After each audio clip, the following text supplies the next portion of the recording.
nous sommes avec Douglas. Douglas est l'un des cadres au sein de l'INC. C'est avec lui que nous allons parler en long et en large en ce qui concerne l'actualité du côté INC. Voilà. Douglas, bonjour. Bonjour madame. D'abord, un mot à tous les internautes qui vont te suivre. Non, je voulais saluer tout le monde aux États-Unis, France, Canada, principalement à Grèce. Le secrétaire exécutif de l'INC, Elie Titan, mes salutations à tout le monde. Okay. Douglas, tu es membre ou communicateur au sein de l'INC. Parle-nous un peu, c'est quoi aujourd'hui, vous avez organisé la prière, quel est l'objectif principal de cette journée de la prière? Merci pour votre question. Cette ici, nous devons expliquer les gens, nous devons démontrer à l'opinion nationale que non, l'INC c'est un grand parti politique. Nous avons compris que non, le procès honorable Victor Amere, c'est un procès purement politique, c'est un procès purement diabolique, c'est un procès purement machiavélique. Comme Machiavel avait dit que non, toute personne qui détient les secrets du pouvoir, il faut l'éliminer. Donc aujourd'hui, Victor Amere est incarcéré injustement pour les intérêts des individus, pour les intérêts des complots des politiciens. La raison pour laquelle aujourd'hui nous avons voulu que non, qu'on puisse dédier cette journée à l'Éternel. Comme la Bible nous dit ceci, David dit ceci à la Psaume 23, l'Éternel mon berger, je ne manquerai de rien. Nous avons vu que non, comme les juges, on a fait connaître Victor Amere injustement, et les avocats de la République, on ne nous a même pas démontré des traces de traçabilité dont l'honorable Victor Amere avait détourné l'argent. La raison pour laquelle aujourd'hui nous sommes venus chez l'Éternel, louer l'Éternel, adorer l'Éternel. Et plus loin encore, les avocats de la République, on avait dit ceci que non, nous ne sommes pas venus ici pour des preuves de matériel. Et qu'Amere, tu ne dois pas nous échapper. Voilà, c'est un complot politique, hein? C'est un procès politique. La raison pour laquelle aujourd'hui, nous devons remettre ces dossiers, ces procès plutôt, entre les mains de l'Éternel. Les dialogues qu'il avait fait à l'époque de Jacob, Isaac, Daniel, Shadrach, Abednego, qu'il fasse aussi une chose à la faveur de l'honorable Victor Amere. C'est la raison pour laquelle aujourd'hui nous sommes ici pour louer l'Éternel, pour adorer les dieux de mon père Béni Moké. Okay. Par rapport à cette organisation de la prière, c'est en quelque sorte la peur du camp UNC? Non, madame, mais vos apaisements, l'INC c'est une grande partie. On a peur de qui? On a peur de qui? L'INC c'est un grand parti politique. Nous sommes sereins, nous sommes ensemble. Victor Amere, c'est lui-même qui a voulu collaborer avec notre justice. Mais il y a des gens qui ont bouffé l'argent des 1000 écoles. Il y a des gens qui ont détourné l'argent de Boukan Alonso. Il y a des gens qui ont même mangé l'argent de Passerelle. Il y a des gens qui ont bouffé l'argent. Mais Amere a accepté de collaborer avec la justice. Nous sommes sereins avec la justice. Nous avons voulu collaborer avec la justice. Mais comme c'est un procès politique, comme c'est un procès dans un état de droit, on nous montre que non, qu'Amere est devenu cobaye. Moi, je pense qu'Amere sera acquitté au niveau de l'appel. Et je crois que non, les dieux d'Israël, les dieux de mon père Béni Moké, là, moi, j'ai pris, il va faire quelque chose. L'honorable Victor Amere, il sera acquitté.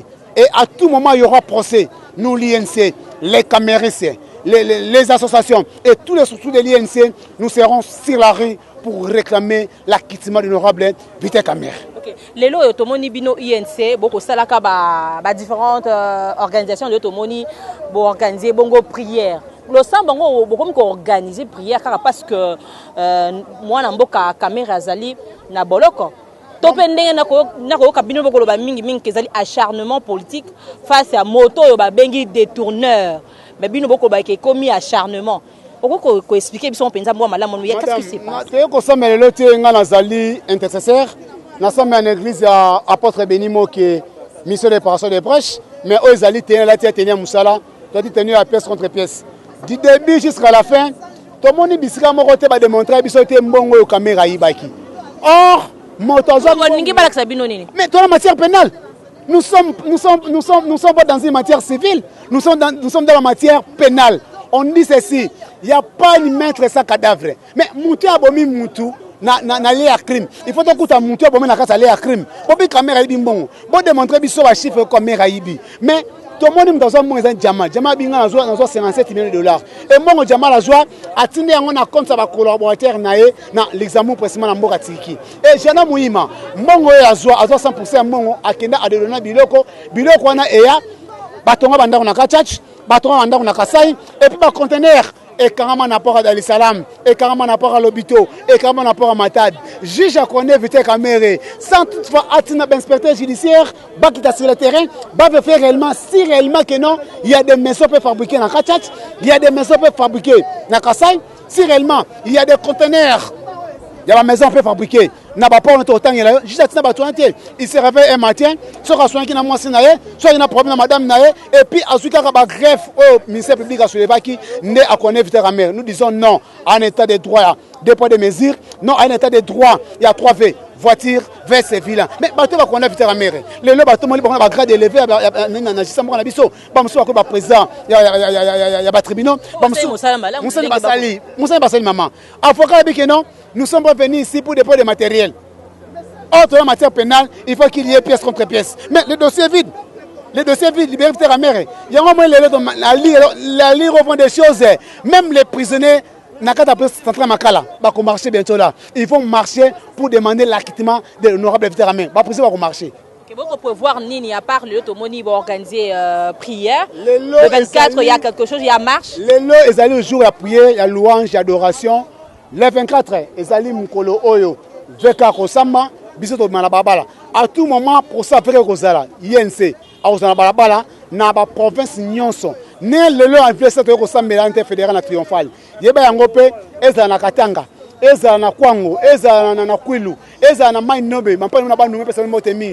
Batoto na Katanga jamweno. Donc les loyo, basa ça la prière kafu pour na Vite Kamere. Et jour veka kosama plaidoyer, yense akotambo na balabala pour na kosenga akizima Vite Kamere. Kobo santé, lumumba wakanga kae injustement.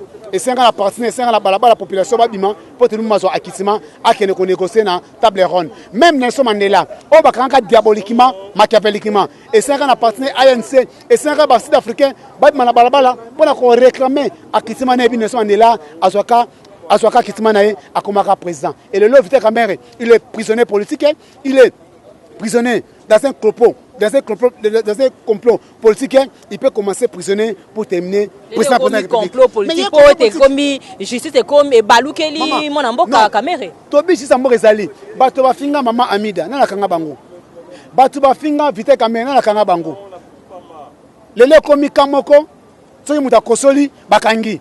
Mais ndeko blatiner, alia mbongo ya so de muto ya pongabi. Allez mbongo aso de mouton ya rond-point peine. Allez mbongo aso de mouton ya kimuta. Mais ndeko na so mbongo atongate azali banda bimi. Mais où est le problème de Vite Kamere? Vite Kamere est devenu cobaye des politiciens congolais. Moi na mboka Douglas pour na ko so autant mingité na rodinga vraiment tozonga na moi sima. Moi sima tomoni na mi mikolo so ko le katamba kangi moi na mboka Kamere après quelques jours tomoni photo est circulée sur la toit madame Amida na maman Olive. Qu'est-ce qui se passe? Est-ce que bozongi sous nde ba benga penza bozali caméléon politique? Baba moni madame natanga passe. Kamere c'est pas n'importe qui. Un directeur cabinet chez l'État, nulle part au monde entier, quel que soit à Sala, entre guillemets, quel que soit Sala et Angoté, mais Kotika Moutuna, Boloko Kangene Wana, et ça passe mingi. Kamera Koufeli, Neve Nae, Bakangi Neve Masaro, Ozali fédéral, ya Gombe. Bakangi papier au Kata, Obatu condamné, l'état de droit, condamné 4 ans. Moutafunda a été comme on a été, ni Bafora, Baina Kata Boloko, condamné 4 mois, si le 4 septembre, papier au Kata Robima. Et ça va courir Vite Kamere azui et c'est là qui va ndekona yé ou bien camarade naé ya coalition ba ko soutenir ce qui maman Olive ay côté là maman na biso ami na PC motebele mabeza qui peut bongote na cadre msusu ya FCC na ono ya PPRD so na yo bosani na PC ndekona ngai wo ranson pa na mu ranson igwe de la forêt motemi wera ay côté là Vite Kamere na prison obi angote ndekona biso lenga nkoi ozali forcer na biso ya côté la Vite Kamere basengezi et côté Vite Kamere. Plus encore, Église catholique, 5 ans, on a perçu avocat à Bouagnan, Bassambe la Vite Kamere. Mais côté Vite Kamere, vous trouvez que non, Vite Kamere c'est quand même. Je voulais pas expliquer quelque chose. Il y a politique, peut-être il y a intérêt derrière ça. Laissez-moi les enchaîner. Moi je n'aime quand vous posez mes questions, laissez-moi de répondre à vos questions. Vous pensez que non, tous ces mondes-là, 5 ans, a perçu avocat Bassambe la Vite Kamere, et côté Vite Kamere. Abecho est en prison. Ndeko na biso Nemi Moulana est côté Vite Kamere. oyo lengankoy ay ko talaye maman na biso Olive donc ba ba mlinga mantanga passe ba ko conforter na pesi bango merci mingi bonimi ko pesa biso avocat ba inviter camera ezali acte moko malamu oyo balakisi amour na bango envers biso non mais c'est normal mais le prison comme le roi primature il y a deux côtés inviter camera était mais au lieu ka mbonga inviter camera au lieu ka mbonga veka tant que kitaka kuna mo côté inviter camera était tout le monde bazoya côté inviter camera et là c'est cinéma malamu que camera za mutu abatu camera sa place n'est pas là-bas na prison ça makala caméra kobima bazo lion batie na kati ndako matiti et ndako matiti ko bukana et bientôt ba prisonnier na kati prison ba kobima. Comment expliquez-vous quelqu'un qui a tué les gens dans ces pays ici na bandika abuka prison bimi a paralysé commune ya Kitambo quelque part batie que non bakangi basambise na conteneur te ni à la police abimba ba réflexion ndako nayi mais caméra bomité aibité ndoza mbongo ya l'état Jamal nous demandons simplement l'acquittement de Robert Douglas, aujourd'hui, au cas où mon amboka Kamere Azali acquitté,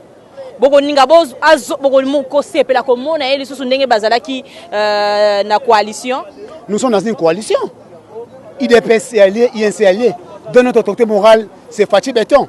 C'est ici maintenant que je voulais saluer le président de l'IDPS, Jean-Marc Kaboun, de 500 gigas.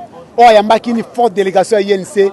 Bakende ko solo lengeni to ko structurer cash o lengeni cash comme en plateforme politique o lengeni cash à cause de la direction politique na pe un coup de chapeau parce que ça bon mona IDPS to ça bon mona INC so éviter caméra bimi a cause ya musa comme directeur cabinet mo konzamboka et jusqu'à point du contraire azali directeur cabinet mo konzamboka ba tu ko ça moi aménagement moko na présidence pas membre na so cabinet membre de caméra Patrick na rapport na bango. Donc nous sommes ensemble avec IDPS. IDPS c'est notre allié. L'INC a sa partenaire, il y a IDPS. Voilà, c'était vraiment un grand plaisir. Douglas Toulengi, un mot de la fin pour Tokaboula. Un mot en français? Non, Lingala c'est un mot de la fin, on appelle si bandana son mot qui va se nibiso. Et l'autre comme Sanzambe, to pesi, to ti pour ça fait quand on a Nzambe parce que David a ça dans la Pissom 23, l'éternel de jeu, je ne manquerai de rien. Ndele le biso, to nimito tia, to tika pour ça fait quand on a Nzambe. Nzambe c'est là David, c'est là Shadrach, Meshach, Abednego le boule bankosi, il est toujours les mêmes hier aujourd'hui. Pour te eba ko sunga biso na procès au VK Azala acquitté. Et à tout moment il y aura procès avec tel caméra et nous l'INC. To là ta pièce contre pièce, les dossiers vides, libérer tel caméra, to ça na balabala pour la kosenga acquittement tel caméra. Caméra ça koba ya bino la police, caméra ça thermomètre état de droité. Nous demandons simplement l'acquittement de l'honorable Peter Caméra. Merci beaucoup Douglas. Voilà, c'était vraiment un grand plaisir pour moi, la Mam Africa, de vous tenir compagnie, de parler politique. Pour aujourd'hui, comme vous avez constaté derrière moi, je suis devant le siège national de l'INC où je parlais avec Douglas Toulengi qui est communicateur au sein de l'INC. Un grand merci à Kevin qui est là derrière la caméra, mais également à Tonton Pati à la montage. Valentin, un grand merci à toi mon ami, à tous ces gens, à tous ces membres qui soutiennent la Mam Africa de loin ou de près. Je vous aime et je vous porte dans mon cœur. Voilà, dans quelques jours, beaucoup de monde a le logo, topé habillage à Congo Impact News, vous allez changer. Toko mima kambo sika, vraiment, 20 mon pépé sika. Na Congo Impact News. Bon, merci d'amitié, mon abisno. Très prochainement pour un nouveau numéro. Bye.